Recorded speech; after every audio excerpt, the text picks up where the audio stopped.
not Islam because I wanted to be rebellious. I didn't leave because I was weak. I left because I was searching for the truth, and the truth wrecked me in the best way possible. This is my full story. From growing up Muslim to almost ending my life to meeting Jesus in the darkest moment of my life and how that changed really everything. And if you're somebody who's questioning Islam or Christianity or even your own worth, this is for you.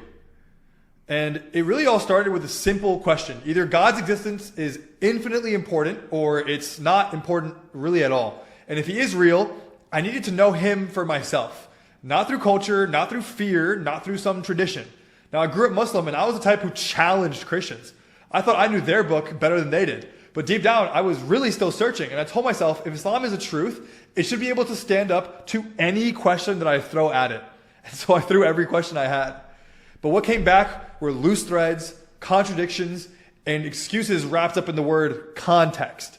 So I dove into apologetics, hardcore, not just YouTube clips. I'm talking hours every single night, years of studying, comparing Islam and Christianity side by side. I tried so hard to make Islam make sense. I wanted it to win. But the deeper I looked, the more I saw this one truth, that the crucifixion happened, period. It's a historical fact confirmed by Christian, atheist, secular historians alike, and that the Quran didn't say it happened.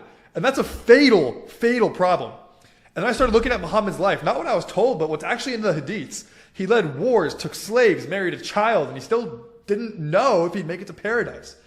I compared that to Jesus, who healed the sick, forgave sins, who died for his enemies and knew exactly where he was going. So the difference wasn't just theological, it was undeniable that this special figure had been coming into the world. But this isn't just about facts, it's about the cost. The day I realized Jesus was Lord, I knew I couldn't turn back, and that meant losing everything. My family got crushed, my father got aggressive, my mom sobbed every time she saw this cross around my neck. My brother and sister, they never took me seriously. I lost my boys, my mentors, my whole community. I was completely alone. And I had to ask myself, am I willing to walk this road alone? Am I willing to follow Jesus even if it costs me everything? And the answer was yes, but that did not mean that it was easy.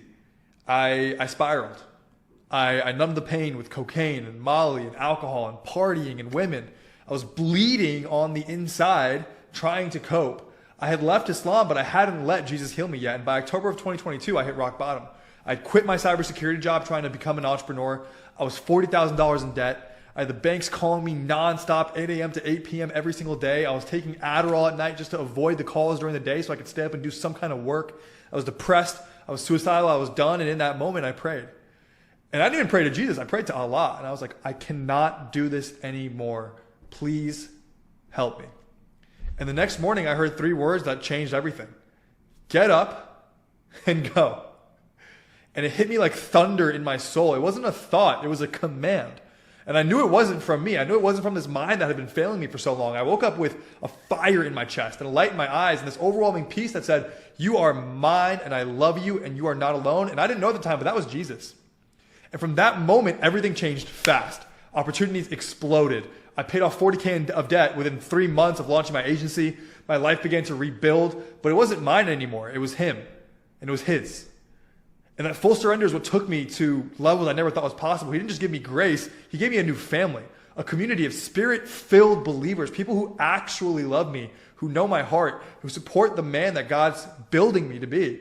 And it took years to find that. But I'm telling you, if you're walking through that fire, if you're alone, if you've left Islam or you're thinking about it, don't believe the life that you have will always be isolated. God has people waiting for you, a new family, a new mission, and a new life. And that Jesus is alive, the gospel is true, and your life is just getting started.